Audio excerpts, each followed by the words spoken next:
Compost is made by mixing different organic materials called feedstocks, so they break down into that dark, crumbly, soil-like material we call compost.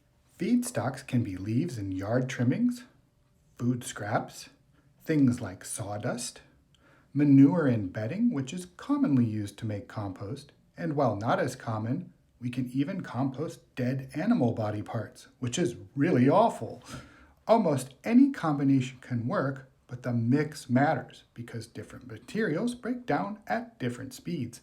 For example, wood chips decompose slowly while fresh green leaves break down much faster. A simple rule is to mix 1 part greens with 2 to 3 parts browns. Greens are high in nitrogen, browns are high in carbon. Together, they create the carbon to nitrogen ratio, or C to N, that microbes need to do the real work. Microbes basically eat the material and they need at least 24 to 1, so you want to give them the right diet. The sweet spot for composting is a C to N of about 25 to 1 to 30 to 1. Why that range? The average microbe's body is about 8 to 1 carbon to nitrogen, but to live and grow, it burns extra carbon for energy. Altogether, it uses around 24 carbons for every 1 nitrogen.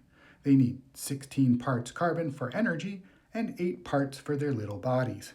Finished compost usually ends up close to 10 to 1 to 14 to 1. Here's what that means in the soil. Imagine a microbe with 8 carbons and 1 nitrogen in its body, eating compost made of 12 carbons to 1 nitrogen. It eats 2 bits of that compost, getting the 24 carbons and 1 nitrogen it needs, and it leaves behind an extra nitrogen atom in the soil. That leftover nitrogen becomes plant-available nutrition. So if we feed the microbes, we feed our crops. Let's make sure those microbes clean their plates, just like this little guy.